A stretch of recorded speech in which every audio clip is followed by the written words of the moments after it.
Good afternoon. Welcome to the Hamilton County Commission Board meeting, April 18th, 2024. My goodness, the year is flying. I'd like for everyone on the dais to introduce themselves. Christy Rischel, Assistant Clerk. Leslie Hervey, Clerk to the Board. Stephanie Summerall Dumas, Commissioner. Good afternoon. I'm County Commissioner Denise Driehaus. Jeff Aludo, County Administrator. Charlie Annis, Prosecutor's Office. And I'm Hamilton County Commission President Alicia Reese. We always start our meetings with silent prayer followed by the Pledge of Allegiance. So please join us in a silent prayer.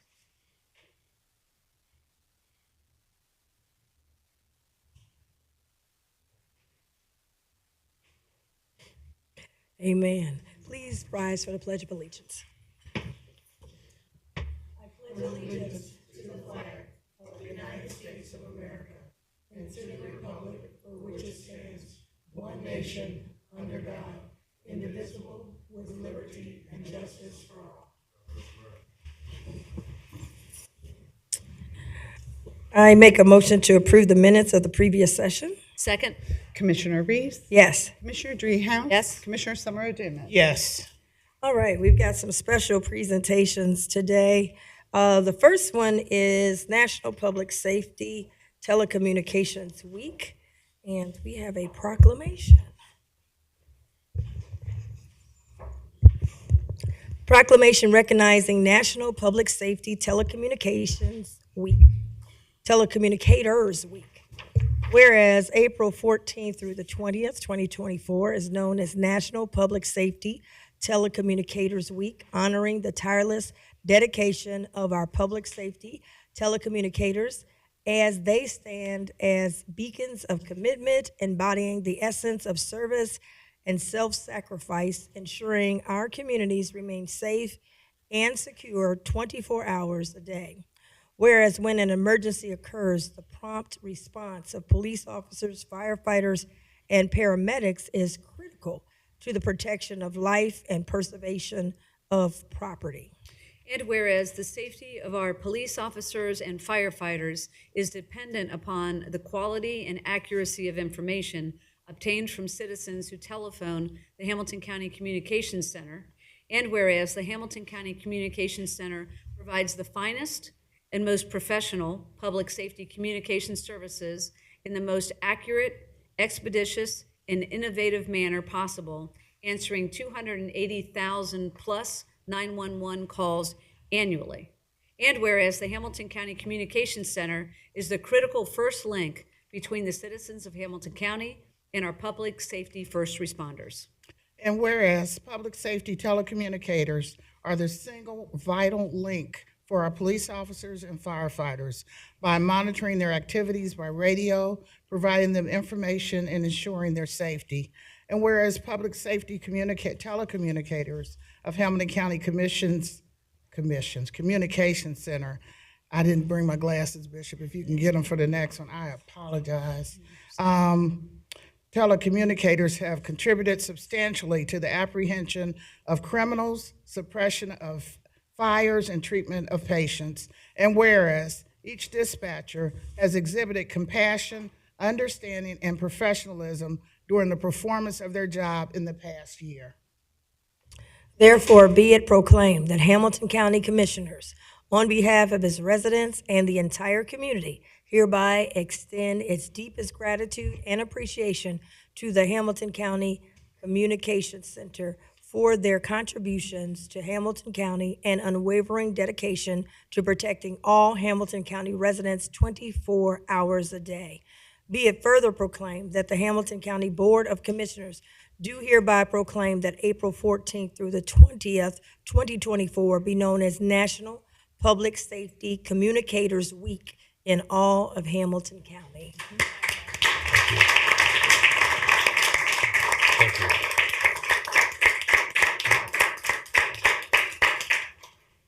Now, before you address us, I would like to open it up for our Board of Commissioners, Vice President Driehaus. Well, thank you all, first of all, for being here. Thank you, Andy, for bringing the team. I know we've got a couple of new communications workers in the room, so thank you so much and welcome to the family of Hamilton County employees. The other thing I want to mention is that, and thank you for the work. It goes without saying that the work that you do is so critical to all the citizens in Hamilton County. We're grateful that you are willing to do it and you do it so well. It's really something that we're proud of and that we brag about. The other thing, we've got an agenda item, I'm certain that you know this, where we are going to be voting on the new facility up in Springdale. And so you're right on time being here today because this is a day we're going to get that project moving. So you deserve a facility that speaks to the kind of stress that you can be under as telecommunications workers. And so we're happy that we're finally getting to the renovation of a building to accommodate the needs of you all as you do your work every day. So thanks for being here. Thank you, Commissioner Dumas. Okay. Thank you so much. This is not a light thing for me. When I look at you guys, I don't see you. I see all the lives that you have saved and people that thought about going a different way that they were thinking about before they called you. And I thank you so much for all that you do. Thank you. Thank you. Thank you. I'm going to ask you to, we thank you so much for everything that you do. I'm going to ask you if you'd like to say a word. We'll take a photo, and then please don't leave because we have to vote on the funding for the new facility. And we'll probably have a word to say again before that. But I want to thank all of you, and I want to thank the newcomers for joining the team, joining the family, because I know you guys operate, it's a family atmosphere while you're out saving families' lives throughout Hamilton County. So thank you, and I'll turn it over to you. So thank you, all commissioners. I appreciate your kind words. And the men and women that work at the Communications Center could not be more proud to be down here this week. We processed close to 600,000 phone calls last year inbound and outbound of our facility, and it happens 24 hours a day, 7 days a week. These folks specifically have not just dedicated, but also have sacrificed a lot of time away from their families. You may recall we've had some struggles like every industry has with finding good quality help that will stay with us. And these folks bridged that gap to make sure that none of our calls went unanswered, to make sure that they were handled as expeditiously as possible. And that made them work sometimes 12, 14, 16, 18, we never went 18, but 16 hours a day to make sure that we had the coverage that we needed. So for that, I commend and thank each and every one of them. I'd like, if you don't mind, if you guys are just a brief introduction, your name and how many years you've been in the industry, because I think you would be interested to see that. Yes. Holly Lampton, I'm the operations manager, and my 15 years is next week. Wow. My name's Cameron Marshall. I am the current union president. I've been there for 9 years now. I'm Amanda Ellinger, training specialist. I have been with Hamilton County since in May of 2003, so almost 21 years. Jeff Wider, I'm a communications officer. I've been with the comm center for, this would be 9 months this month. Hi, my name is Mariah Pucha, new to Hamilton County. Thank you for having me. I am a trainee, and I believe it's been a good 29 days. Hi, my name is Shemaya Matthews. Also new to Hamilton County. It's about 4 weeks for me as well. I'm Ashley Wainscott. I'm a supervisor, and I'm doing 12 years in May. So Amanda and Ashley and Holly represent the 3/4 of our training specialists. And the training specialists are really the ones that are digging us out of this. They've been in this nonstop training mode for probably the last 18 to 24 months, if not prior to that. And so a big thank you to them. And also a thank you to our supervisors. They are actively supervising and couldn't come down and obviously work, shift work. So it's difficult for night shifters to come in. But the supervisors are also the ones that keep the wheels on the machine rolling and do such a great and wonderful work for us. So for that, I'm very appreciative of all of our workforce that helps out. And we're proud to serve. And there's no better way to serve than to serve your own people. And that's what we do 24 hours a day, 7 days a week, by answering the calls as quickly as we can, being as efficient as we can, and then taking care of our police and fire responders as well. an incredible amount of technology, as you guys have seen out there, when you have 5 to 6 computer screens surrounding you with nonstop information coming in from multiple directions. It's certainly not a job for everyone, and it's a job that takes its toll on you over time. You hear so many things that you never see, and you don't always get the resolution and the outcome for it. And that's why it's so critical for us to have newer, more modern facilities where we can pay special attention to the mental health needs that we have of our own folks, to make sure that we're taking care of everyone, so that we can all go home to our families. And at the end of the day, that's exactly what we want for everyone that we work with. So on behalf of everyone on our staff, I thank you for this recognition, and I thank you for what's coming up. Thank you very much. And you mentioned families, and our union rep your wife is here. You want to acknowledge your wife? And they just had a brand new baby. I told them, why didn't they bring the baby? That's who we want to see, the baby. But the fact that what you talked about family, so can you acknowledge she's here? Yeah. So this is my wife, Addie Marshall. We just had Thank you. we just had our second child. She is now 5 months on the 22nd. Oh, well, thank you. Thank you for all you do. So we do have a proclamation to take a picture, but I think maybe we should pass the resolution, then we can take the picture. Is that okay? Everybody good with that? So, Mr. Ludo, could you, I'd like to advance the resolution? Yeah, happy to, Commissioners. Happy to advance item number 4 on your regular agenda up to this part of the meeting. Before I do, if you would allow me just for a very brief moment, just to thank Andy, Holly, and the entire department for everything they do. I can't say it any more eloquently than was in the proclamation and what the board said, but everything this group does just to keep this community safe. We always say that, I mean, on the days when all the rest of us are going home for holidays, Thanksgiving, Christmas, et cetera, these guys are the ones working to make sure this community stays safe. They've done it through some incredibly challenging situations over the past several years as it relates to a staffing perspective. Thanks to our trainees and our trainers, we're getting that situation remedied. But even in the course of going through some of the worst times of that, the standards that they have to hit from a timing perspective, they may have scratched the surface of the ANINA standards for time answering calls, but they've kept it above the vast majority of the times. So they've been a real testament to just public service in this community. So I wanted to thank them for that. And I say this almost every time I talk about this group, but so I don't want to become tired in saying it, but anyone who's ever listened to the calls that these folks have to take, I have heard some of those calls, and I don't know how I would have gone on with the rest of the day. And these guys do it every day professionally, and multiple times in a row over hours and hours. So like you said, Andy, it's not a position for everyone, and we're just so thankful that we have this group here in the county doing it for us. So Commissioners, with that, I'm happy to answer or to advance item number 4 on your agenda. This is resolution P089, authorizing the award of ITB 092-23 and the execution of an agreement between Monarch Construction Company and the Board of Hamilton County Commissioners on behalf of county facilities for a new Hamilton County 911 EMA facility, which will be located on Tri-County Parkway in Springdale, Ohio.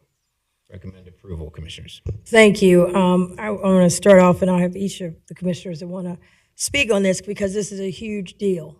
And I remember when I first got elected, one of the first places I went to tour, you had me come out there, Director Knapp, and showed me a lot of stuff. And I said, wow, this is a little old. And you were telling me about having a place that is not only functional, but technology as we move forward.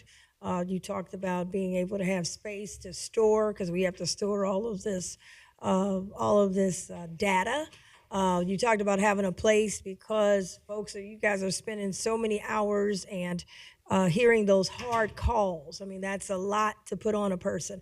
But having a break area, having a facility that, is lighting up the day and all those kind of things.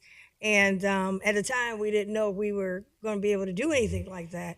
But I'm so excited that we are, and I think it makes a lot of sense with you and the work that you've done and the work that Nick Crosley's done with EMA and bringing the two together as we are all about having one Hamilton County of safety for the whole county. It makes a whole lot of sense. I'm excited that we are able to have this before us today and be able to vote on it, to have this new facility that's, I call it one stop for safety, if you will. And you're able to communicate in a time where we have so many different things now, cybersecurity and weather, all of the weather is changing, and what's happening from that perspective and from a safety perspective. So every time we were talking about it, like, hey, this would be great, we're gonna do it, coming soon, where soon is today. And I'm very happy to support this. So open it up, Vice President Treehouse. Thank you. I do want to acknowledge that EMA is in the room. We've got Ryan here. So the other team member is in the room for the vote, I assume, Ryan. Yeah. So once again, thank you for what you do. I too have been out to the 911 call center, and it does strike you when you walk in that it's fairly dark. You guys are close to one another. You're taking really important calls, and I feel like, and Andy impressed upon us that we need a new place that dignifies the work that you're doing. And so that's what we're doing here today. I'm happy that we're finally in a place where we found a facility that was adequate for the collection of EMA and 911 together, because you guys do so much together. It just makes all the sense in the world to have you in the same location. So I'm really proud of the work that you're doing and proud of the fact that we're going to provide a new facility by the end of the year. Next year, sorry. Yep. Next year. Uh-oh. 2025. Let me clarify. 2025. Uh-oh, you're talking my language. Next year. Next year, yeah. Commissioner Dubus. Thank you. This all makes sense. I remember you coming to us and talking about the vision that you have for this facility, and it just makes perfect sense. A long time coming, and I'm glad that I am a part of being able to vote on this resolution. And I'll leave it at that while they're still standing. You guys are standing so well. So that's it. That's all I have. Awesome. I make a motion. I'm sorry. So I was just sorry. No, I said that was it, and it should have been. But I was just thinking about how you deserve such a nice, open, bright place when you come to work. So I'm glad that you're a part of that. That's all. Awesome. I make a motion to approve item number 4. Second. Commissioner Reese. Yes. Commissioner Dreehouse. Yes. Commissioner Summer Dumas. Yes. Now, if you would come up and take a picture, we've gone from proclamation to action. Amen. So let's take a photo Thank you. now. Thank you. Thank you. You want us to stay and see it? Yeah, we're gonna We'll go behind.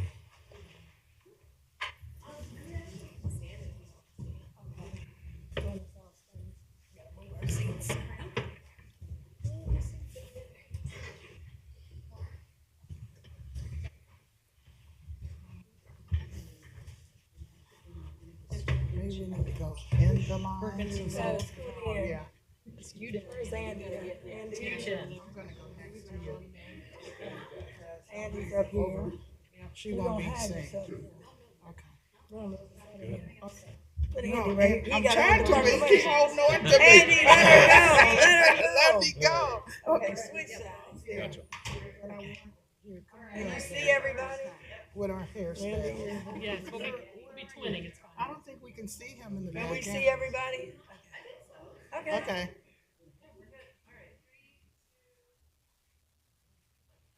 Great. One more. One more.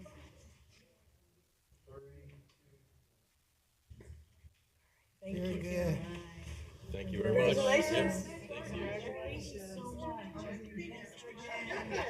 Thank you, man. Hang in there. Next time. Thank you. 20 years. Thank you.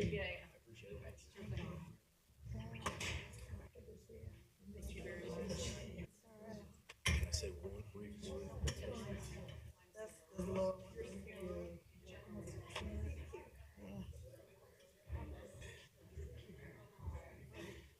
Oh, sorry.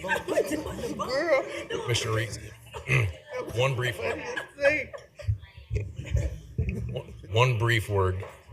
Yes. One brief word of thanks. Number one, but one department we didn't that we did not.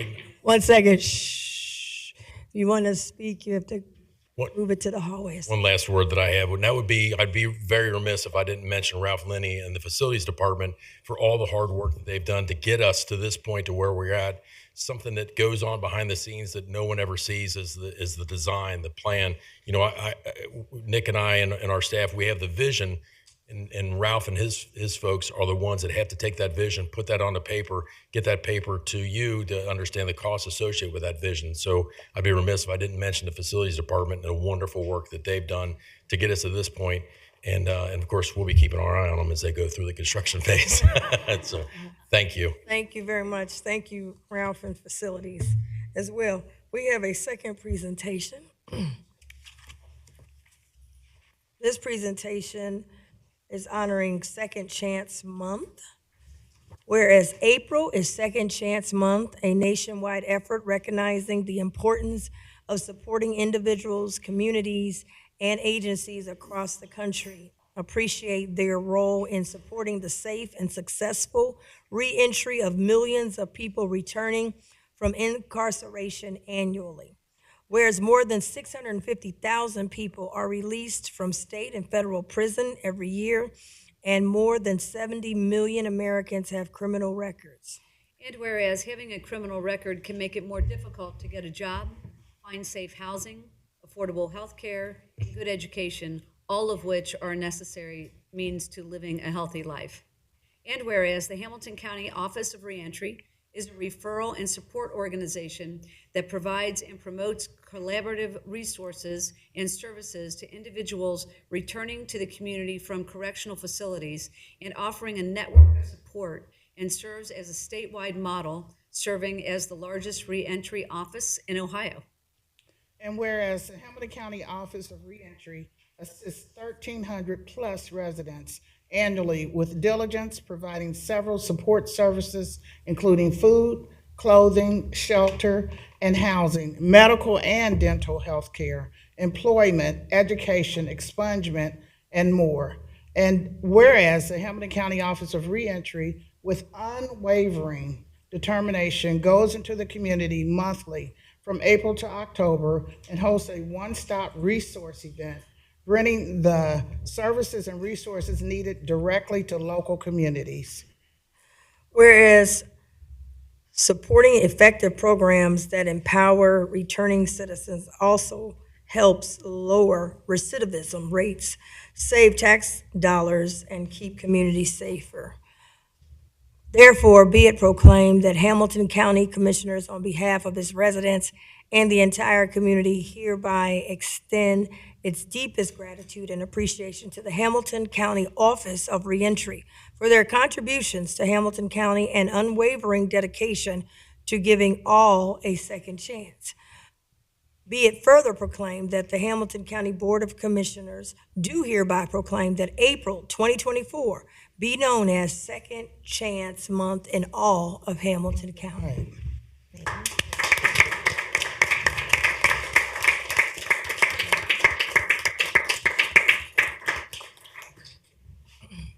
I will open it up to our Commission Board Vice President Driehaus. Thank you, Trina, for being here. Thank you to the team for being here. We deeply value the work that you do to make sure that our community thrives for everybody.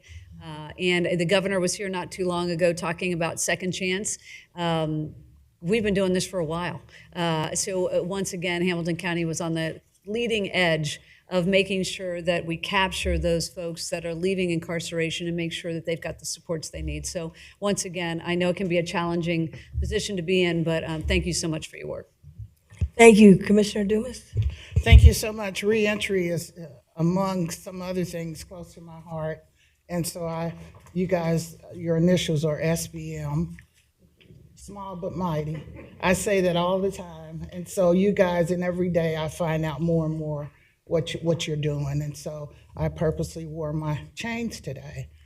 And I wore them because people think when they come out of prison or whatever criminal justice situation they were in, that's the end for them. You know, they come out, people don't want them. People don't want to hire them. People don't want to give them a chance in housing. And so they can break those chains. We're helping to break those chains. You guys are working directly to break those chains. And I want the people that are watching to know there are resources available. There is funding available. There is housing available. But you have to open your mouth. Closed mouth does not get fed. So you have to look on the website or go to the library and see what's available for you, because there are a lot of resources available. And we are trying hard in Hamilton County to make sure that you are not forgotten. So that's all I have. Thanks. Thank you. I want to, I'm glad that we're doing this proclamation, because you don't hear about Second Chance, the word, a lot. And then how it started, it was a bipartisan piece where at that time, he was a congressman, Rob Portman, and Congresswoman, the late Stephanie Tubbs Jones, a Republican and Democrat, came together and put forward a Second Chance Act. I was at City Council at that time, and we had a town hall for Second Chance, and got a chance to learn a lot about when someone's at the bottom, where do you go to pick yourself up? And it's a very difficult situation. People can't return to where they came from sometimes. When they come out, they might have a bill that kept going. It didn't stop because they were in jail. They have child support that they come out, so they have a bill. Someone were given a brown. They have all these hopes and dreams and training while they're incarcerated, but when they come out, they give them a brown paper bag and tell them good luck. And so we were very fortunate to then be able to get it from the congressional level then to the state level. And Hamilton County, I think, was the first to have a reentry office, and it's been very successful. Deanna started it, and then Trina has taken it to the next level. And I just want to say, as it relates to Second Chance, my faith has taught me that you have to have second chance. There are no perfect people. None of us are perfect. And to have a second chance and a second opportunity to try to make your wrongs right is critical. And it does save taxpayer dollars. It does contribute to the economy if we can get people on track doing the right thing. And so I'm glad we're having this proclamation today, because even though it's not as popular back then, everybody was hollering, second chance, and it's not as known. The work continues, and you guys are there doing this work and connecting people, and there's so many areas that they have to do when you're trying to come all the way from the bottom and get yourself to a place where you can be a productive citizen. We've also put in place some things where people can, when I was at the city and the state, people can work even though they may have something on their record, if it was, certain areas. And so I'm hopeful that we'll be able to continue to expand it, because if they can't work, they can't get a job, they can't make a living, they can't pay the bills, then the chances of them going back is higher. So you guys have a lot of success cases. People have come forward, and I want to thank you for your work. And this is what this proclamation is, to thank you for the work that you guys do every single day on the ground level. So thank you. Director, take it away. Well, thank you. Thank you all so much. I definitely want to introduce everyone who's standing here, because it's kind of a hybrid. So, of course, we have our staff, so Vestal Sims, Charles Hempel, Star Lucarelli. But we also have our hybrid. She's our family. Our reentry docket specialist. She works directly with Judge Cross on the reentry docket, Cheryl Miles. So, we're a team, whether we're in this building or in the courthouse.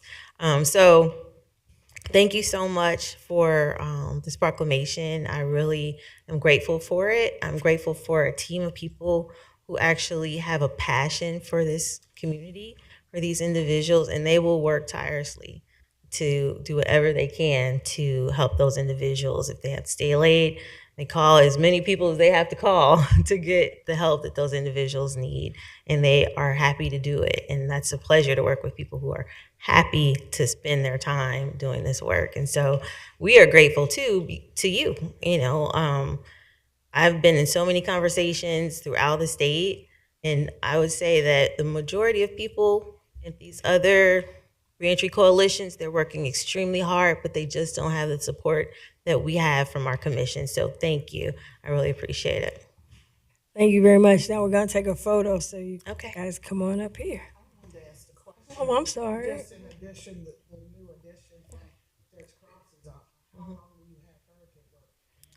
Well, actually, she reports to Judge Cross, and so as long as the reentry docket is in operation, Cheryl will be. She works out of the courthouse. She works directly for Judge Cross, but we'll all be working together as long as it's in operation. So yeah, yeah. I try. She used to be. She used to be my staff. Yeah, yeah. So I try to keep her as close as possible. Okay, well, come on up. Let's get a photo.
All right, great.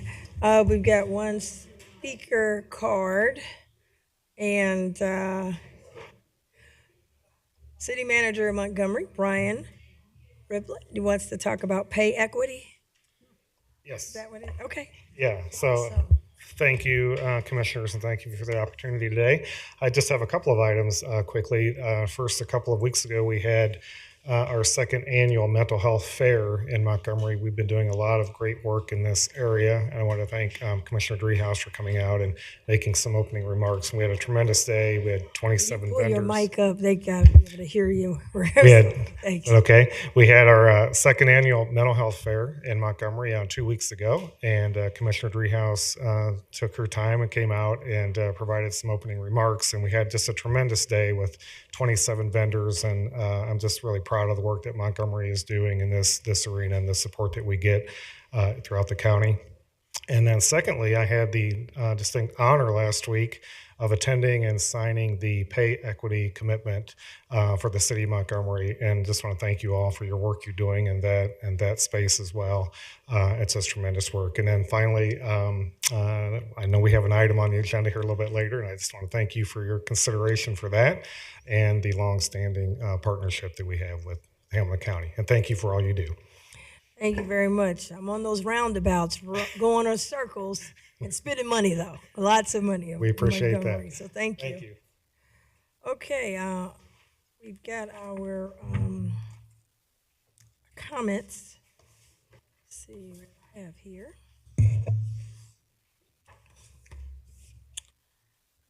All right. Well, today I was at the street signing of Allen Temple, and they are celebrating 200 years of existence. And that's a long time, and there's a lot of history with Allen Temple and Hamilton County.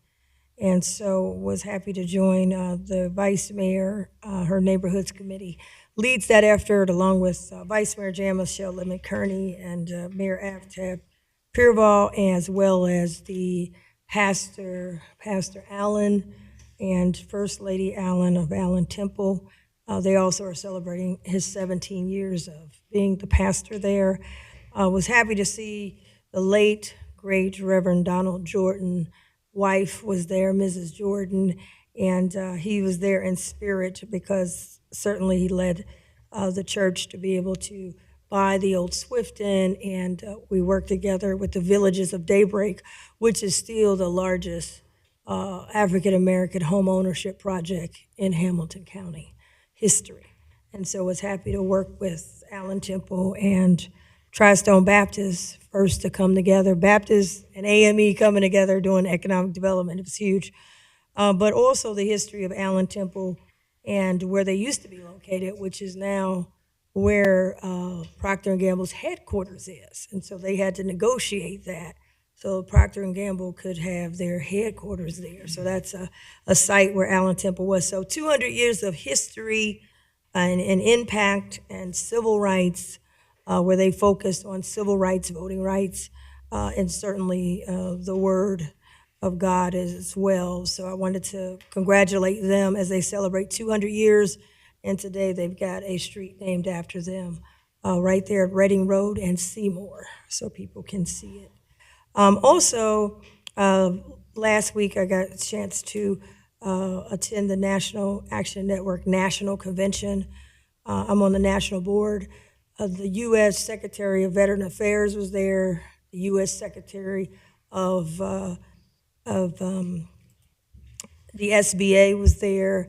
The interim new director, she's the interim director of HUD was there. So I got a chance to throw some things about what we're doing here in Hamilton County as it relates to veterans and an event that we're trying to pull together for more services for veterans, as well as I'll talk to them about our 513 relief bus, which blew them away. And so hopefully also with the SBA about doing some additional things. We also was able to talk to them about the type of investments and inclusion that we're doing here with Loop Capital, and they were very impressed. And so people want to look at how can they model some of the things that we've done here as well, but also had national leaders from all across the country and talking about a lot of other things as well as housing, like I said, veteran affairs, voting rights, et cetera. So it was a very good conference. Also was very excited, definitely had to get back here for the 513 relief bus joint venture with the Hamilton County Office of Youth. At a time when everyone's saying, what's going on with the youth? What's available? Is anybody out there helping? Do we have anything for youth? I was very, very pleased because in our budget, when we have our budget time, one of the things I was able to help initiate with the support of my colleagues was the creation of our county's first Office of Youth. And also saying we need to have some kind of kickoff that would be a one-stop for Youth Employment Day. And I'm just happy to report that this day was phenomenal. We had the 513 relief bus there and was taking work physicals on the bus. We had lines of people, young people. Almost 1,000 young people and parents showed up, and they were around the building. Young people up early, ready to get hired for jobs. They had their resumes. They were ready to be interviewed. They were ready to get helped.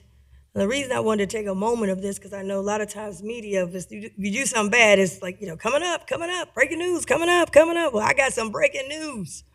1,000 youth from around this county came out at the Evanston Recreation Center, and we were there with all the programs that we have voted on and supported. We had everything from, like I told you, the work physical. You said that's a barrier. We had you covered, no cost.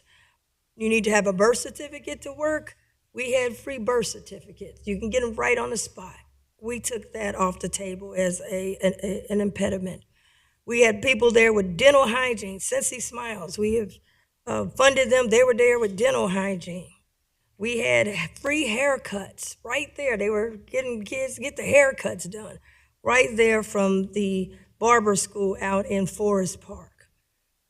We had Ebony J Media right there, not only hosting and DJing, but you can work for her Ebony J Media School and learn how to do podcasts, learn how to do video, learn how to do photography.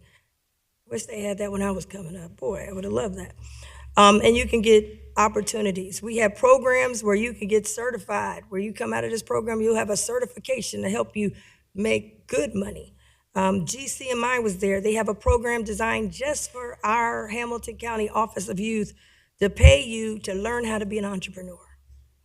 I mean, it was just so amazing. And then we had fun stuff as well. We had the game truck. You can go in for free.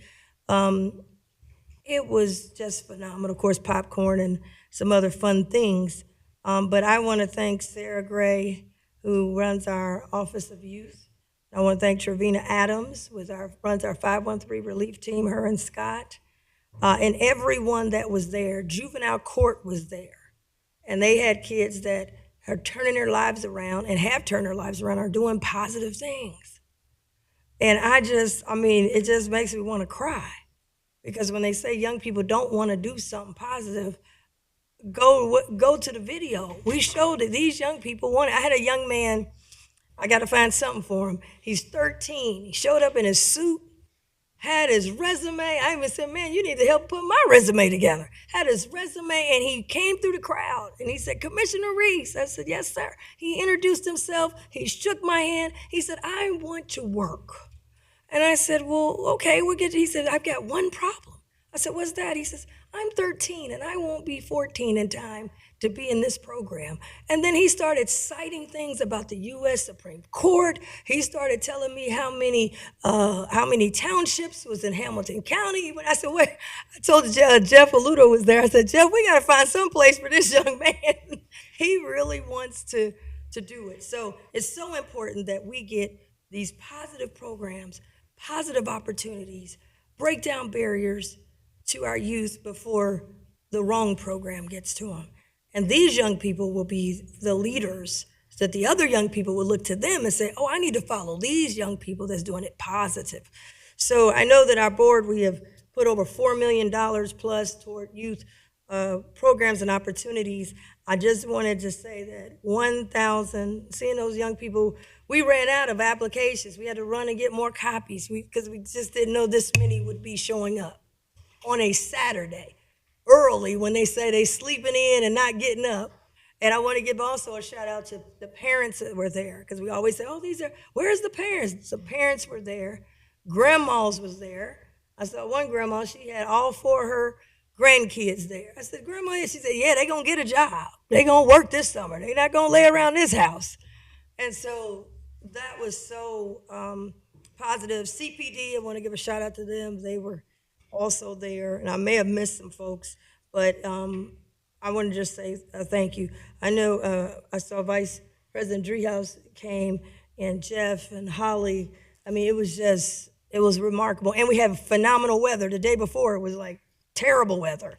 And we had phenomenal weather. So again, I just want to highlight that, and we should keep highlighting it, because if it's something bad, it would keep playing every, 4 o'clock, 6 o'clock, 12 o'clock, come back on at 6 a.m. We need to keep this out there in our county. I'm very proud of our county, and I've been hearing nothing but positive about how it was well put together and well attended, and how the young people were very, very eager to gain employment. So I just wanted to say that. In addition to that, I did get to speak at the Northeast Rotary Club and talk about kind of what I talked about, the state of the county. They had a lot of great questions. I want to thank Robert Miller for the invitation, and we were out in Blue Ash, so I really appreciate that, and getting invitations to go around to kind of talk about what our county is doing. So I'm very happy about that invitation. And then we had our women and women's girls and commissions. I know Vice President Driehaus will talk about it, but I want to just commend Mary Malley as well and all of the young ladies and women who are part of this commission. We passed some very good and powerful resolutions. We had a pay equity, as was mentioned earlier, the signing. I think it's our third signing day. I want to thank the companies and nonprofits and government entities because we would love to have one Hamilton County where all 49, I call it 48 and a half, but all 49, I'll claim all of Loveland and only get a piece of it, but all will sign on to that. I think it would be huge. And so we're leaning and going in that direction. So I'm very proud of that. And then I was on the Purple People Bridge today, acknowledging and presenting a proclamation on behalf of our board for National Workers Day. And, you know, we were talking about safety earlier, you know, with this weather and what's happening and what the line workers have to do to help keep us on the grid. It's dangerous work and necessary work. And so I was happy to present a proclamation on behalf of them. And Vice President Driehaus was also there with her. A couple dates, May 20th is the Small Business Day. And I was happy to kind of meet and find out, make sure, my understanding, we have over 450, maybe close to 500 people who have registered, and it'll be closing out soon, so get registered. You can go to 513relief.org in order to register if you're a small business within Hamilton County. So, Mr. Manager, you could take that back to your small businesses in the area as well so that they can participate.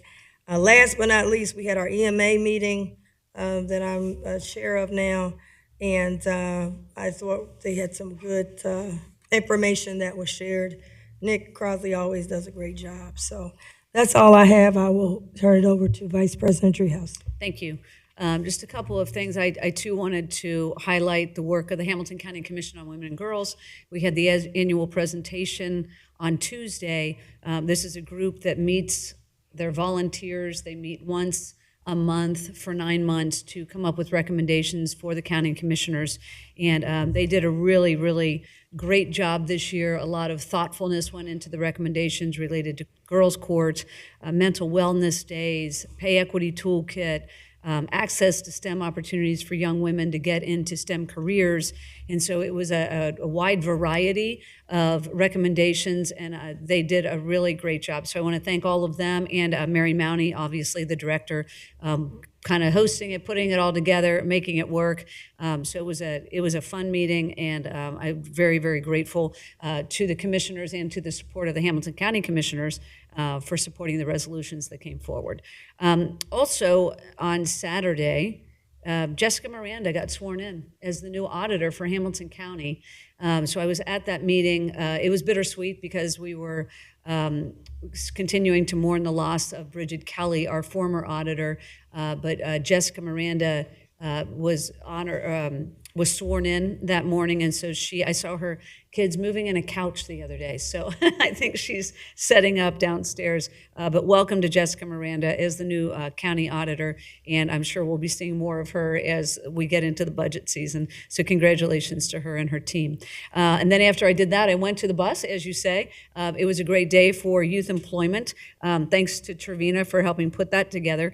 There were lots and lots of young people, their parents, as you say, community partners there, a lot of kids looking for job opportunities. So congratulations to you for having such a successful day related to the youth employment aspect of what that bus is doing.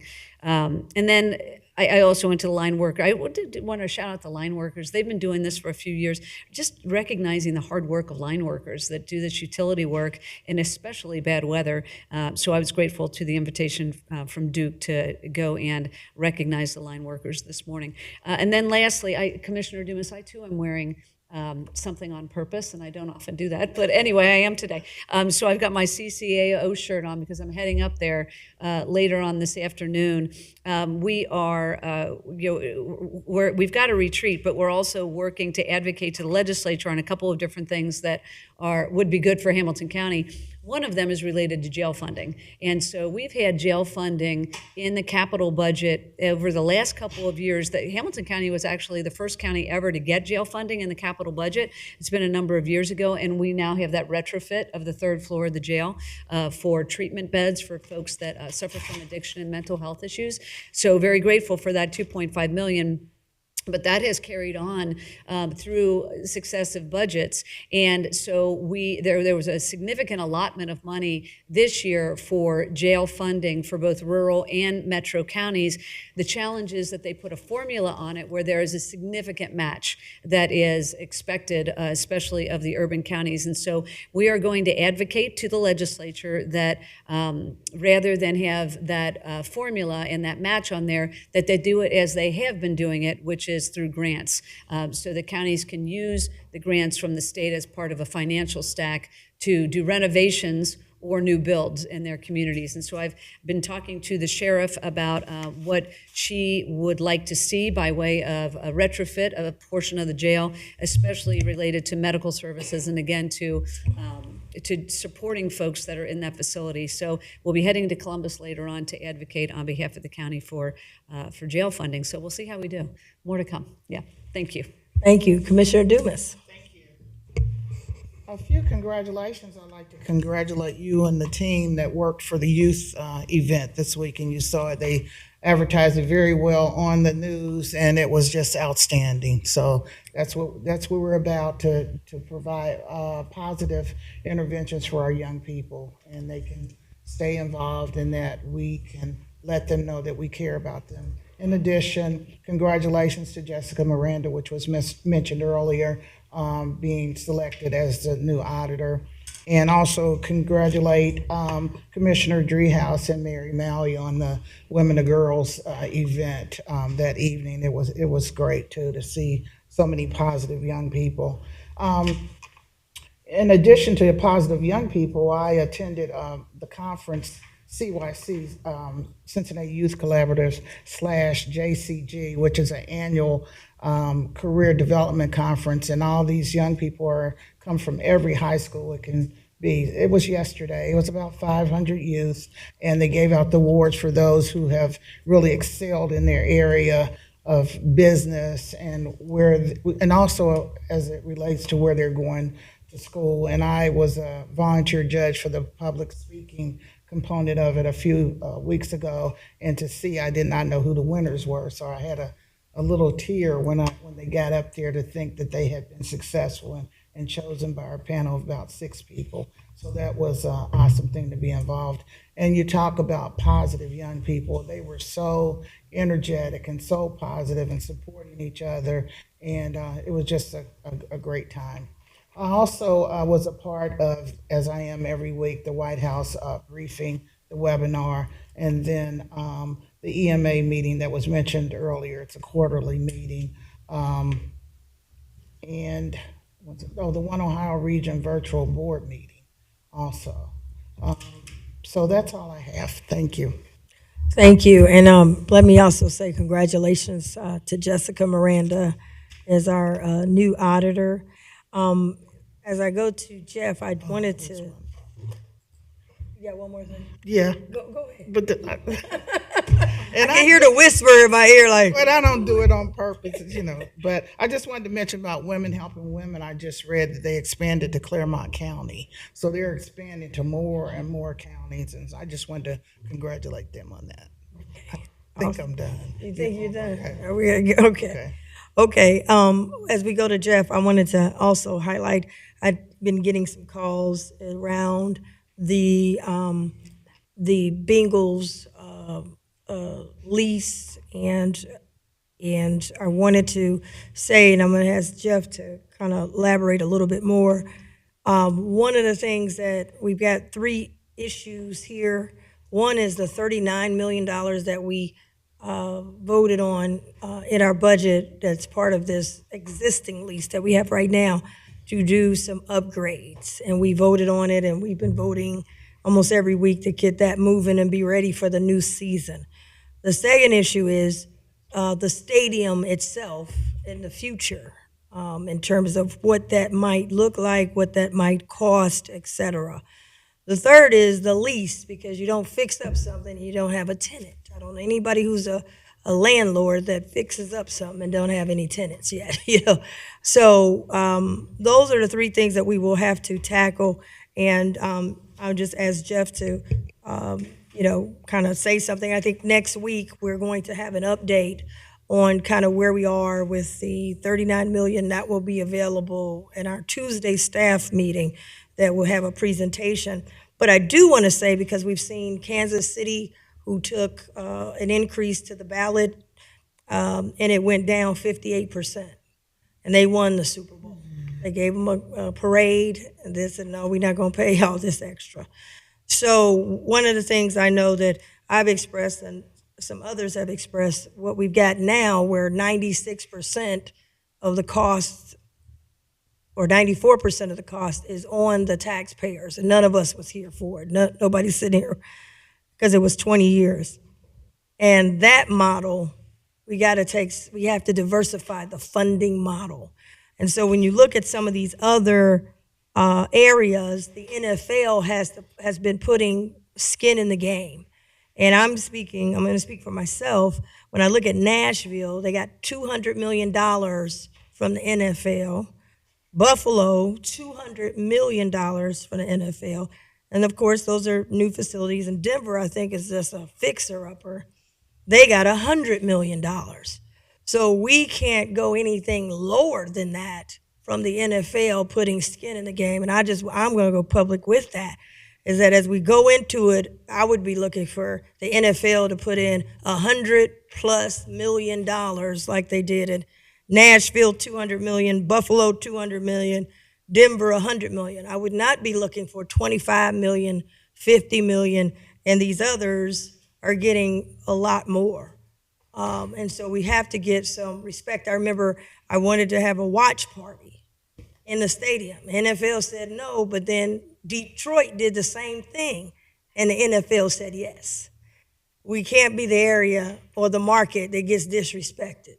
If you can tell us I can't have a watch party, I'm looking for $200 million like you gave Nashville, like you gave Buffalo, and even at the very least $100 million, which you gave Denver. So I want to put that in there because, we've got to, people have, they have to get in. We don't know what's going to cost. We don't have the final and all of that. But for me, the NFL, and they said, what do you mean by the NFL has to put some skin in the game? What I mean is Nashville, $200 million. Buffalo, $200 million. Denver, $100 million. That's what I'm talking about. When I say they have to put some skin in the game, diversify this funding model so all of it doesn't fall on the backs of the taxpayers. So with that, as I turn over to Jeff, on Tuesday we'll have some kind of update, at least on the 39 million that we're doing and how we're doing it. But Jeff, I just want to say these numbers again. Nashville, this is the NFL. Nashville, $200 million. Buffalo, $200 million. Denver, $100 million. We're expecting the NFL to step up in a big way. I don't want 10s and 20s and 50s. I want to see I need 2 zeros behind it so that we can start to shift and have a more balanced approach as we move forward. So just wanted to share that with you, Jeff. I'll turn it over to you. Thank you, Commissioners. And just to echo that, Commissioner, so as we've talked about with the board, we'll be starting to sit down and discuss the future of the lease with the team later on this year. I think the board has been very clear that the board and the county wants the team here long term, so we'll be for decades to come. So we'll be sitting down and talking with them soon about how we make that happen, the lease, the future of the stadium, and as this board has said on many occasions, how we diversify the funding model on this as well. So that'll be certainly part of that discussion. The $39 million that the board agreed to back in December. Happy to provide an update on that. That project is proceeding well under our design build management. So we will happy to provide a presentation on Tuesday to give the board an update on that. Let's see, a couple of before I get to some by leaves here, just a couple of quick comments. One thing, commissioners, as you all passed the item number 4, which was the resolution related to the 911 EMA facility, given the very appropriate focus on our 911 employees who were here. Another good news story that I did not reference at the time was the fact that as we award this bid, the bid also exceeds all of our XBE goals that we have. So there will be an SBE utilization rate on that contract of 30.9%. There's a 14.2% MBE utilization and a 16.8% WBE utilization, all of which exceed the goals that were specified in that contract. So good news story from a lot of different perspectives. I just wanted to make sure the board was aware of that. I didn't want to belabor the point as we had our 911 officers here, but as we're now moving on with the rest of the business of our agenda, I just wanted to make sure the board was aware of that. Also, just a couple of comments to tag on to what the board had indicated. I just want to congratulate Sarah, Trevina, Scott, everyone that was involved with the 513 and youth event on Saturday, and all of the employees that were there from the county, from JFS, and from all of our other partner entities who took their weekends to be out there to help the youth in this community. And as was referenced before, as I was moving very slowly, getting out the door to get down to the event, and I got a text from Bridget saying that yeah, Amanda's down there and says there's 1,000 people down there and it's great. And I stopped and thought, is it? And so got down there much quicker, and it was. And when you hear 1,000 people at an event, your mind goes into how is it being handled, et cetera. And just thanks to everybody who was down there, just made that event run smooth and seamless. Also wanted to comment, the board had all referenced the Women and Girls Commission from Tuesday night. Forget which night it was.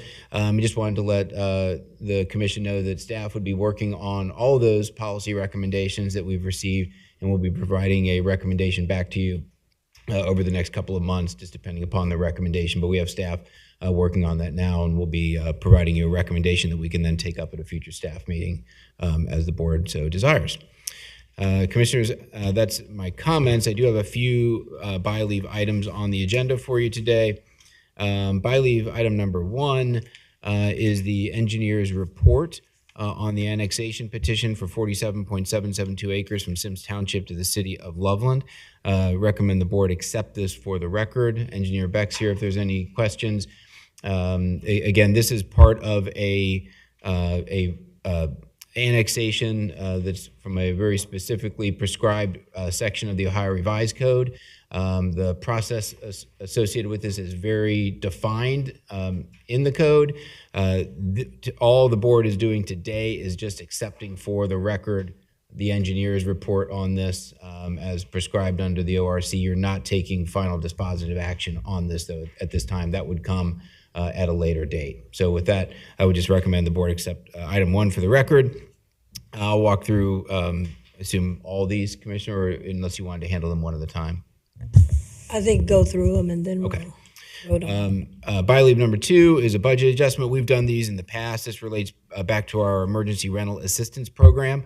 It's a transfer of $1.3 million and a supplemental appropriation of $425,000. What we're doing here is moving appropriations out of personnel and into non-personnel so that we can continue to address the individuals that are in the queue. This is part of the planned wind down of the ERAP program. We also have $425,000 in a supplemental. These actually relate to revenue returns from the program, where we have people who might not have at the end of the day didn't need as much, or the landlord sends it back because that person is no longer a renter there, et cetera. So from time to time we get these return checks, and these are going back into the program as well.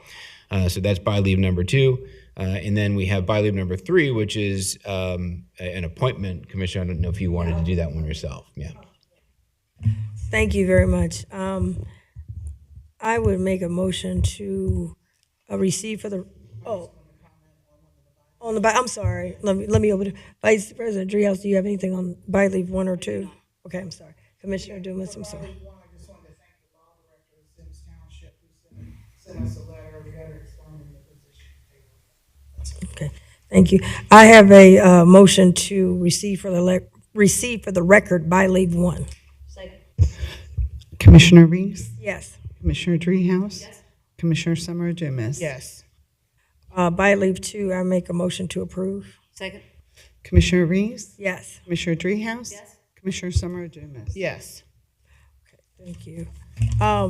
Before we go to by leave three, Mr. Ludo, one of the things I want to get is how we're doing on the tax, since we just talked about rental, but how we're doing on the mortgage, and there's probably more tax, property tax assistance.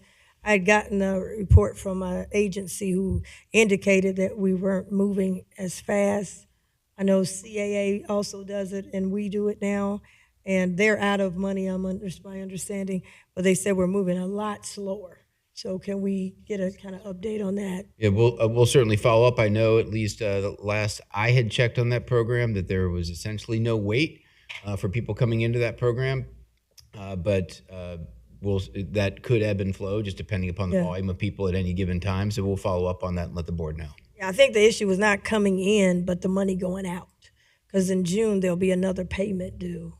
Got it. Okay. Yeah, we'll follow up and let you know where we are on that. Okay, thank you. By leave number three, I would recommend approval. It is the appointment of Vice Mayor Jan Michelle Lemon Kearney, reappointment to the Zoological Society of Cincinnati, the Zoo Board. I'll open it up. Vice President Dreehouse, do you have anything on it? No, I'm happy to support this. We appointed Jan Michelle Lemon Kearney a number of years ago, before she was a council member, to the Zoo Board. And so, but the reasons we did that was because she's got such great standing in the community, is so well respected, and she's from Avondale, and the zoo is in Avondale. And so we thought it was a great fit, and so I'm glad that she's still willing to serve. Yes. Commissioner Dumas? Great applicant. Yes, I thank her for wanting to serve. Again, like you said, that representation in Avondale is very important in all of the work she's done in that community. So I would make a motion to approve by leave three. Second. Commissioner Reese, Yes. Commissioner Dreehouse, Yes. Commissioner Summer Dumas. Yes. Anything else, Mr. Ludo? Nothing further. Okay. All right, we'll go to the regular calendar. Mr. Engineer. Good afternoon. Just 3 items today.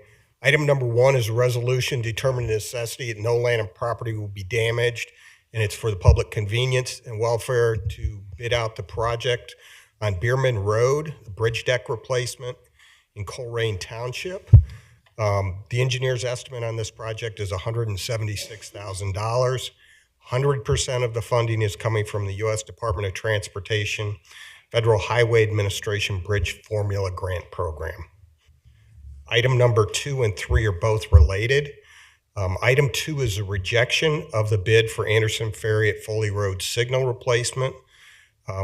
Back in February, on February 15th, we accepted bids. We only had one bidder, and they were almost 30% over our estimate. We heard from other bidders that they did not bid because our estimate was too low.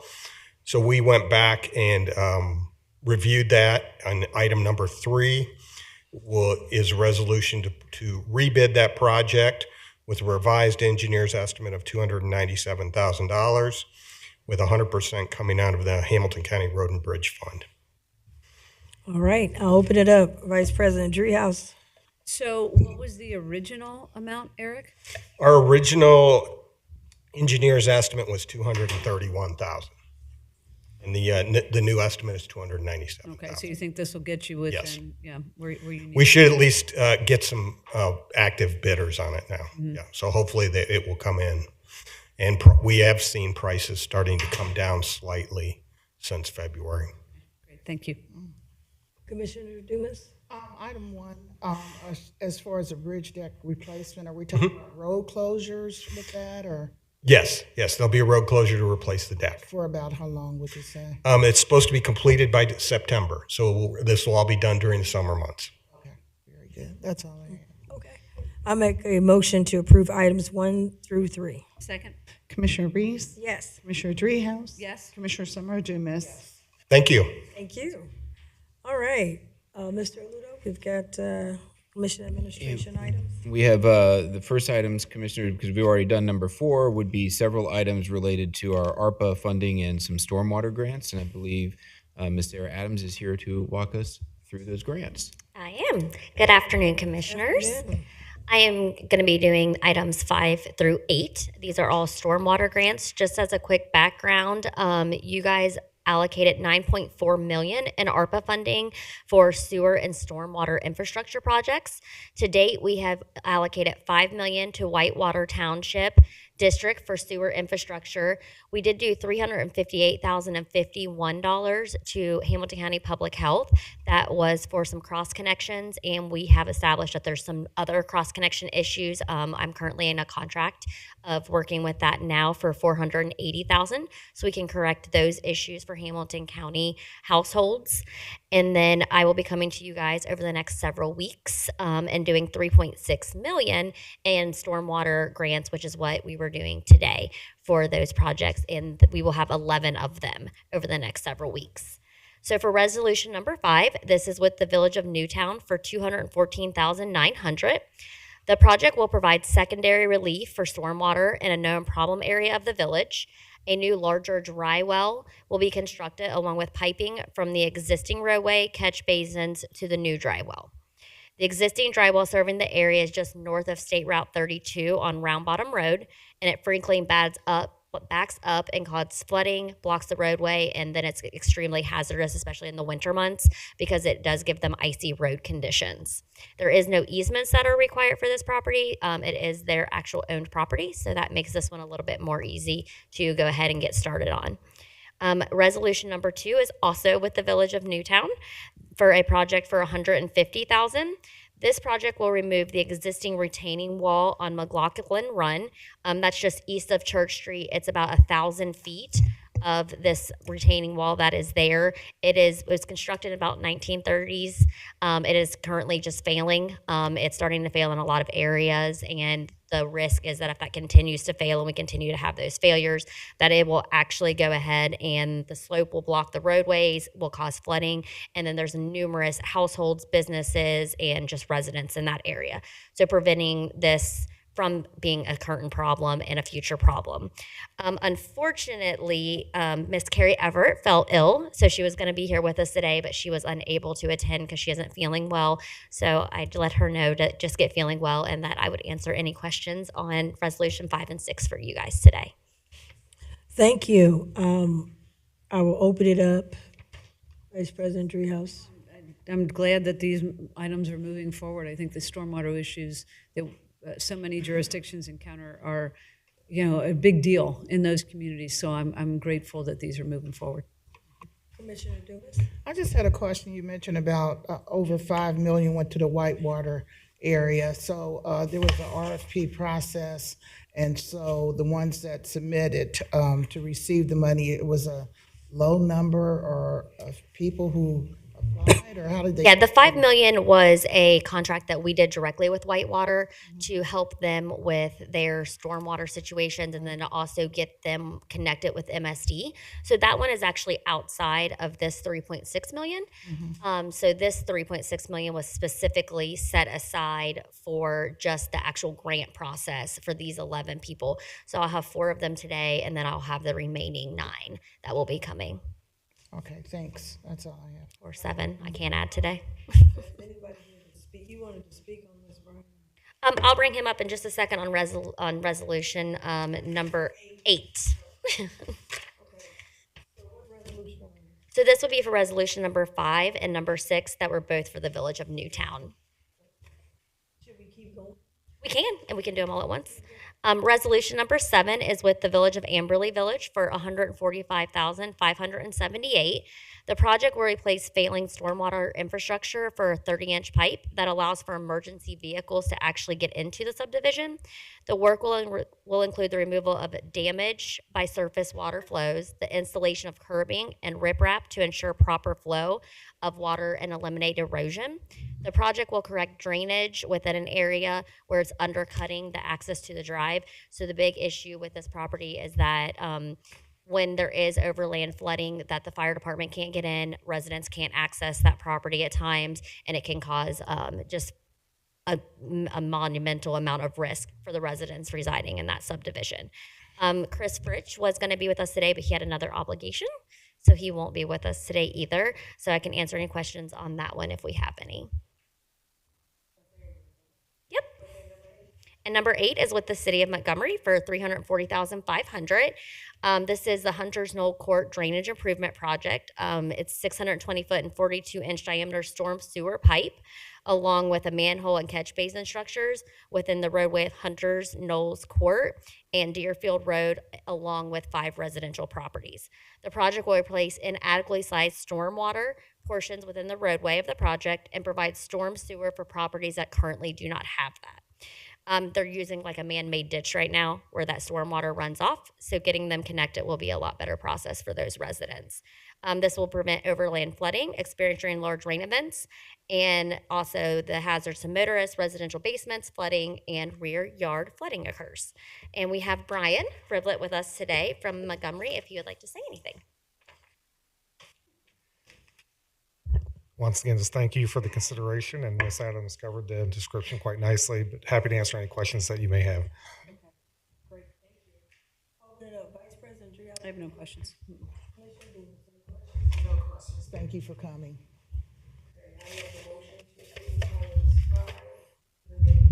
Second? Commissioner Reese? Yes. Commissioner Dreehouse? Yes. Commissioner Summer Dumas? Yes. Thank you. And I will just add that all of the grants that will be coming were funded fully for what was requested. Thank you. Just very briefly, first of all, just want to thank Brian for coming, taking his time to come down.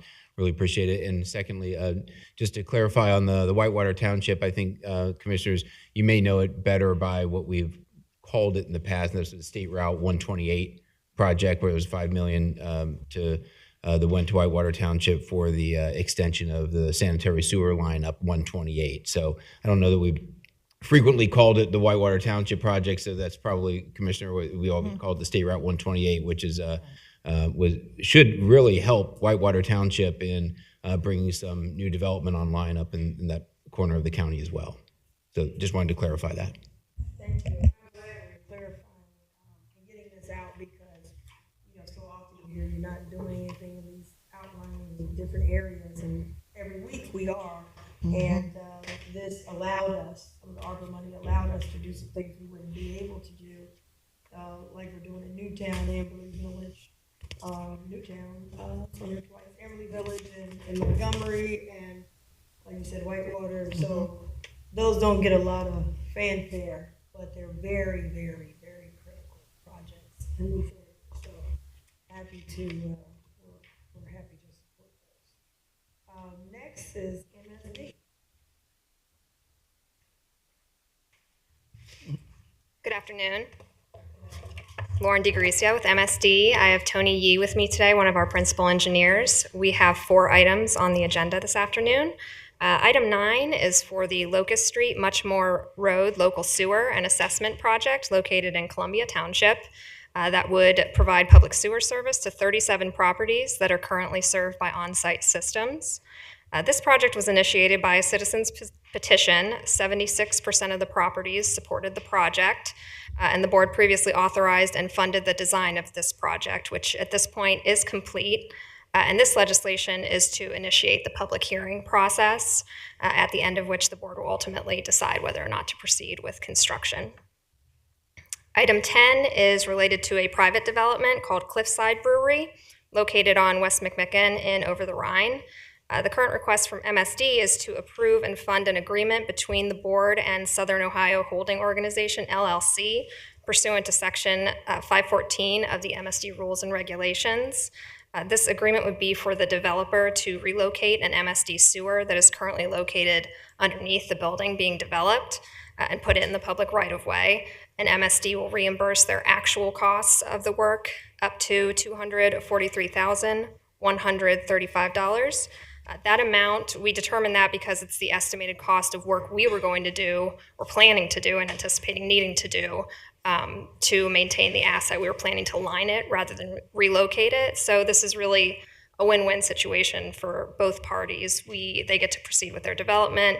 The sewer is out from under the building, which nobody wants it there anyway, and we get more value for spending that we were planning to do and anticipating needing to do in the future anyway.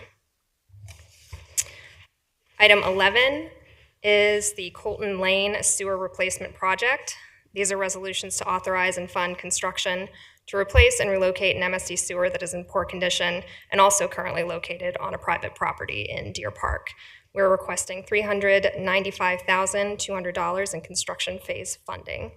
And item 12, this is a resolution authorizing the issuance and sale of sewer revenue bonds to assist in funding MSD's capital improvements. This effort has really been spearheaded by the county administration. So I can take questions on the previous three items, or probably defer to Administrator Aludo on the last one. Yeah, Commissioners, thank you for that, Lauren. Yeah, so the item number 12, in addition to the other three MSD items, item number 12 is the one we held from last week, and this relates to the bond issuance to fund capital improvements for MSD. This relates to $100 million of a new money issuance to support or to pay for and reimburse the district for past capital projects, and to reimburse the surplus fund to keep it in line with bond covenants, as well as $66 million in refunding dollars. This is, as I indicated, necessary in order to ensure that the district retains an adequate surplus to fund its expenses and capital program, as well as on the refinancing side to achieve roughly $6.1 million in net present value savings, which is a good overall financial stewardship item for the district. And we held it last week. I just wanted to make sure that the board had enough time to understand what it was that you were voting on as it came on by leave at the very last minute. So happy to answer any further questions on that. Okay. Thank you. I'll open it up. Vice President Driehaus. Thank you. I do have a question related to item number 10. So is this a situation where there is a building above a sewer line? Correct. Because we've dealt with these before. Right. So it would have, that's actually how it came to us, right? Like they came to us asking for permission to build over or make an improvement. They wanted to put an elevator shaft specifically right over where the sewer is located. So we could have been here with requesting an exception for them to do that, but this is really a much better situation. Like I said, neither party wants the sewer under the building, so. Right. So I'm just trying to figure out the difference between this and what we've had in the past, whereas my recollection is there was no building. Somebody wanted to build above a sewer line, and that is not allowed, correct? Correct. In this situation, we have a building that was built above a sewer line, I assume a long time ago? Yes, correct. Okay, just to clarify, because I don't want it to appear as though some people can do this and some people can't. And so they are willing to move the sewer line out from under the building, which, as you said, is good for everybody. And then we're going to pay the difference between what that cost and what we would have done to line the sewer? Correct. Is that right? Okay. Thank you. And then item number 12, you did mention, and I just want to highlight it, because we're doing some refinancing here, in addition to additional financing, we are going to have some cost savings on the refinancing side. So we do this every now and again, and I think it's worth noting that we're going to save the the ratepayers rather some money here by refinancing this debt. So appreciate that. Thank you, Commissioner Dumas. No questions. Okay, I make a motion to approve items 9 through 12. Second. Commissioner Reese. Yes. Commissioner Driehaus. Yes. Commissioner Summer Dumas. Yes. Thank you. Thank you. Mr. Aludo, the consent agenda. Commissioners, happy to walk through the consent agenda. So item number 13 is the auditor's financial transactions for March of 2024. Item 14 is a budget adjustment. 13, there's multiple items included in here, some of which are quite small, but there are things such as tenant improvements to the Conservation District's facilities. There's a grant in the Sheriff's Office There is the Impaired Driver Enforcement Program grant that the county gets, traffic enforcement grant. There is the supplemental appropriation for the county's website construction, and then some transfer appropriations for some grants. Item number 15 is resolution approving a maintenance agreement for the Black Music Walk of Fame at $120,000. Item number 16 is the bid awards and contracts authorized or executed by the purchasing department for March of 2024 at $773,333. I would just note that the largest of those items relates to the yard waste drop-off program operated by the Hamilton County Solid Waste Management District.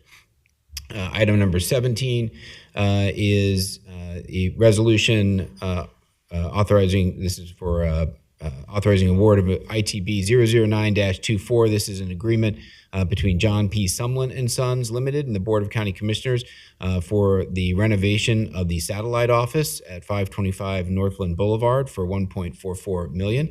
I will say as an aside, this one also has a 12.8% MBE inclusion rate and 5.5% WBE inclusion. Item number 18 is a resolution authorizing the award of RFQ 09-23 and the board. This relates to the award of an agreement to Elevar Design Group for architectural and engineering services under Hamilton County facilities. Item 19 is the award of ITB 106-23. This relates to an agreement with KT Holden Construction for record center parking repair and accessible stall improvements for $197,667. Item number 20 is the purchase of two 2024 Ford Escapes as replacements in probate court for $63,630. Item 21 is a resolution authorizing an agreement with Sycamore Township on behalf of the board and the sheriff's office for police protection services. This is a revenue contract at a total of $8.48 million. Item 22 is a resolution authorizing the Eighth Amendment to a construction management agreement with Messer Construction at $2.2 million.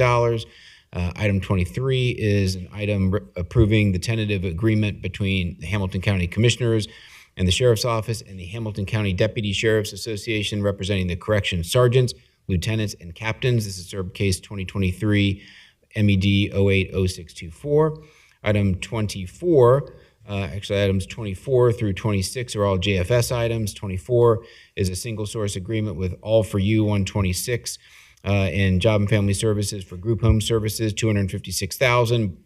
Item 25 is a resolution authorizing an agreement with the Family Nurturing Center and the board for prevention services at $200,000. Item number 26 is a resolution authorizing an amendment to an agreement between the board and Easter Seals Tri-State LLC.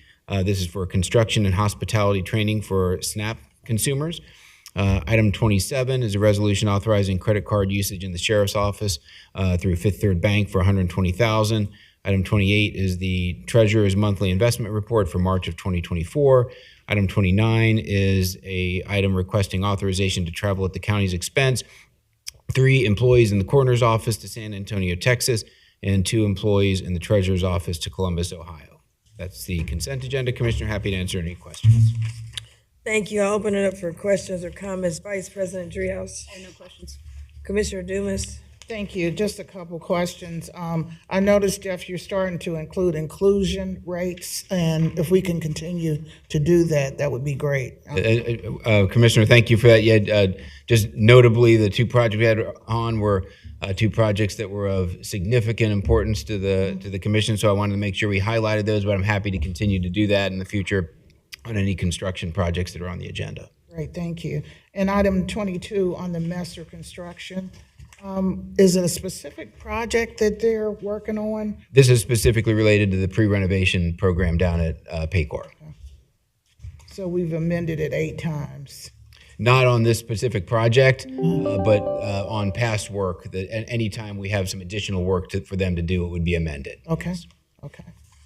Good question. Thank you. Thank you. And item 27 on the sheriff and the credit cards, is that an increase on how much we were, the 120,000? It's always been that amount. I don't remember it being that high. That I am not aware of, Commissioner, but I'll have to follow up on that. If you could, that would be great. Happy to. Thank you. That's all I have. Thanks. Right, I make a motion. I make a motion to approve items 13 through 29. Second? Commissioner Reese, Yes. Commissioner Dreehouse, Yes. Commissioner Summer Dumas. Yes. All right, I make a motion to adjourn. Commissioner Reese, Yes. Commissioner Dreehouse, Yes. Commissioner Summer Dumas. Yes.